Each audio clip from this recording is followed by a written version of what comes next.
Mission 2024 फतह करने के लिए उत्तराखंड में बीजेपी जोर शोर से तैयारी कर रही है। बीजेपी कार्यकर्ताओं को टास्क दे दिया गया है, लेकिन पौड़ी लोकसभा सीट बीजेपी के लिए गले की फांस बन गई है। सीट पर दावेदारों की लंबी फेहरिस्त है। वर्तमान सांसद तीरथ सिंह रावत दोबारा चुनाव लड़ने की योजना बना रहे हैं। तीरथ सिंह रावत को विधानसभा चुनाव से ठीक पहले मुख्यमंत्री पद से हटाया गया था। उनकी जगह पुष्कर सिंह धामी को मुख्यमंत्री की कमान सौंपी गई थी। अब वो एक बार फिर पौड़ी से टाल ठोकने के मूड में है। राज्यसभा सांसद अनिल बलूनी का नाम भी सामने आ रहा है। उनका कार्यकाल जल्द समाप्त होने वाला है, जिन्हें बीजेपी पौड़ी से लोकसभा का टिकट। राष्ट्रीय राजधानी दिल्ली में इन दिनों मच्छर जनित बीमारी डेंगू का प्रकोप तेजी से बढ़ रहा है। डेंगू रोकथाम और मच्छरों को पनपने से रोकने के लिए निगम की तरफ से कई उपाय भी किए जा रहे हैं। इसी कड़ी में नई दिल्ली नगर पालिका परिषद ने परिषद क्षेत्र में विशेष रूप से कर्तव्य पद के उन इलाकों जहां लोगों का सर्वाधिक अवगमन लगा तहत है में डेंगू के प्रकोप को रोकने के लिए एक अभियान की शुरुआत की है। इसके तहत पालिका परिषद के सार्वजनिक स्वास्थ्य विभाग की विशेष टीमों द्वारा मच्छरों के प्रजनन की जांच और लार्वारोधी उपाय के भी एक गहन जांच की गई है। कार्तिक मास के पहले सोमवार भगवान महाकाल के दर्शन करने के लिए प्रियंका गांधी के पति रॉबर्ट वाड्रा उज्जैन पहुंचे। उन्होंने नंदीहाल में बैठकर भगवान महाकाल की पूजा अर्चना और ध्यान किया। इसके बाद उन्होंने मीडिया से बातचीत के दौरान कहा कि प्रदेश में माहौल बदल रहा है, देश की भी लोग भी परिवर्तन चाहते हैं। विधानसभा चुनाव में कांग्रेस की सरकार बनने वाली है। सोमवार को धार्मिक यात्रा पर उज्जैन पहुंचे रॉबर्ट वाड्रा ने भगवान महाकाल का आशीर्वाद लिया।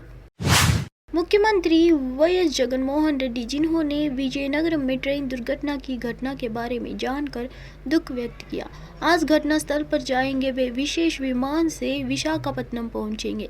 वहां से हेलीकॉप्टर से दुर्घटना स्थल पर पहुंचेंगे। वहां से सीएम वाईएस जगन अस्पताल में इलाज कर रहे घायलों से मुलाकात करेंगे। मालूम हो कि रविवार को विजयनगरम जिले के कांटाकपल्ली के में एक गंभीर ट्रेन दुर्घटना हुई थी। पीछे से रायगढ़ पैसेंजर ट्रेन तेज गति से आई और धीरे धीरे चल रही पलासा पैसेंजर ट्रेन से टकरा गई। सिग्नल की कमी के कारण Palasa passenger Vimli allamanda station के बीच बहुत धीमी गति से चल रही है। तभी पीछे से विशाखापट्टनम रायगढ़ पैसेंजर तेजी से आई और उससे टकरा गई। पलासा पैसेंजर की गार्ड बोगी के परकच्चे उड़ गए।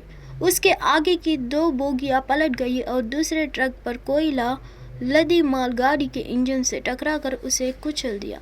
रायगढ़ पैसेंजर का इंजन पूरी तरह नष्ट हो गया। इसकी दोनों बोगियां पटरी से उतर गई। हादसे में जहां 13 लोगों की मौत हो गई, वहीं 50 घायलों का अस्पताल में इलाज चल रहा है।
राजस्थान विधानसभा चुनाव के लिए प्रत्याशियों के चयन के बाद अब नामांकन का दौर भी शुरू हो चुका है।